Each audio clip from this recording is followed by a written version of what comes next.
Tiffany Haddish recruited her sister and brother, ages 7 and 14, to record some indecent material, and he is currently facing legal action for it. The name of the skit was extremely inappropriate, and what the child did only goes to show what Hollywood is into. I've been doing, I was on That's So Raven, I was on all this. I did extra work, I was on all of the white people TV shows, the black people TV shows. You think a plant is? But we keep seeing the same people open the gate. Didn't Kevin open the gate and let Tiffany Haddish is back in the news, but for all the wrong reasons. Word recently leaked that she is being sued again for that crazy PDF file skit she did with Aries Spears years ago. When this whole fiasco hit the fan in 2022, people were furious, and Tiffany took a serious hit. She eventually apologized, claiming she didn't realize how off-base the skit was at the time, but here's the twist. New information has surfaced that makes her apology seem very flimsy. It's beginning to appear as though Tiffany knew exactly what she was doing when she allegedly got that young brother and sister caught up in this messed-up PDF file skit. Tiffany then tried to play the sympathy card, claiming she lost it all due of these charges, but if you truly look at her career, she didn't lose much of anything. In fact, she's still out here, thriving with several projects on deck. Fans are now wondering if Katt Williams was right when he claimed that Tiffany is a Hollywood elite-backed industry plant.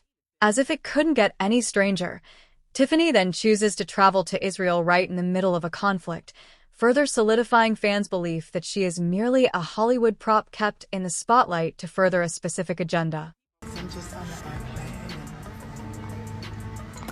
business class,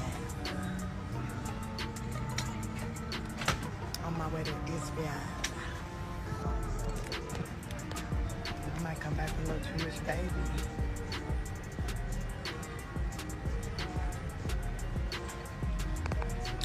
Way to Tel Aviv, then to Jerusalem, then I'm going to the Dead Sea and go and get me some. Gonna have some fun, yeah, it's gonna be great. Then I'm gonna learn about the politics. Remember how the first lawsuit over the PDF file skit was quickly dismissed? Many people suspected that someone behind the scenes was pulling strings to keep Tiffany's career going and help bury that lawsuit. But wait, there's more. Some fans are even speculating that the skit was part of some bizarre initiation ritual. There's this crazy conspiracy theory circulating that suggests that what happened in that skit might be a glimpse into the shady stuff going on in Hollywood, and that Tiffany could be acting as a recruiter for the big shots. Now, the burning questions are, what's up with this new PDF file lawsuit against Tiffany?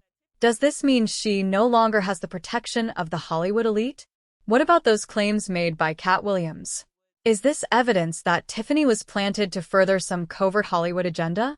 Speaks volumes of how Hollywood truly works. They take advantage of the kids and they try to keep it on the hush. Some kids come out and speak the truth, some don't, just like Orlando Brown. Let's start with Katt Williams, because he was the first to raise the red flag about Tiffany Haddish back in the day.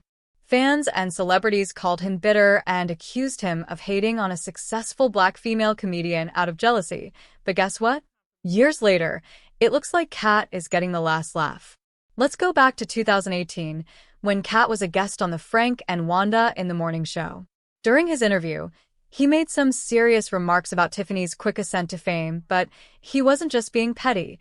He was also explaining how Netflix chooses which comedian gets those lucrative specials.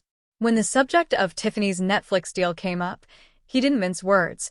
He essentially stated that landing a Netflix special didn't necessarily mean you were a master at writing jokes. According to Katt, Netflix typically pays out large sums of money based on how many tickets a comedian sold during their most recent tour. But here's the catch.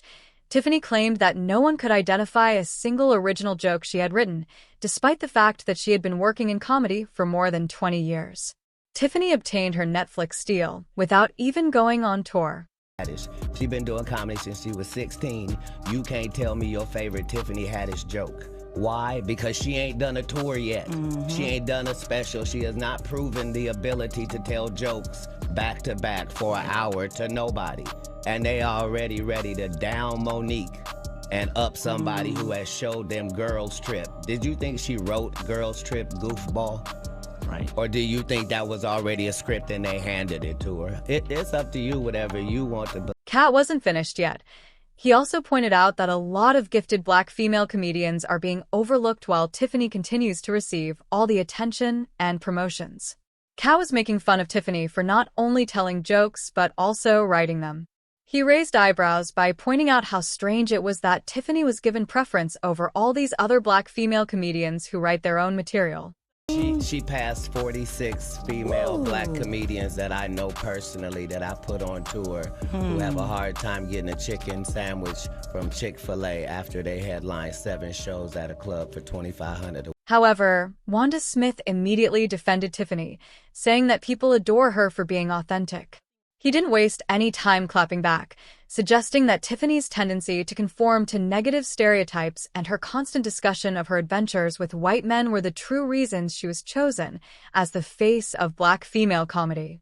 People like real, and that's why Is they that like what her. they like? They love real. Do you have a ratchet friend? Do you have a sister? Do you have a cousin? Do you have a nephew? Do you have a niece? Is they so ghetto? When did that become marketable? Knock it off. They like her because she want to sleep with a white man. That's why the only thing she said was, I want to give it to Brad. Additionally, Kat touched a nerve by drawing attention to the way that Black female comedians with deeper skin tones are sometimes marginalized in the industry. He was highlighting the reality that colorism is a major factor in addition to talent. We are in the only business where, as a Black woman, what you look like is not supposed to be held against you. And time again, they show you that you can be sidetracked by anything like. Even though many people at the time didn't understand, they simply accused Kat of being envious of Tiffany's success. A number of celebrities, including Kevin Hart, were very outspoken in their criticism of Tiffany, even going so far as to confront her at the Breakfast Club and accuse her of being bitter because she had used drugs during her career.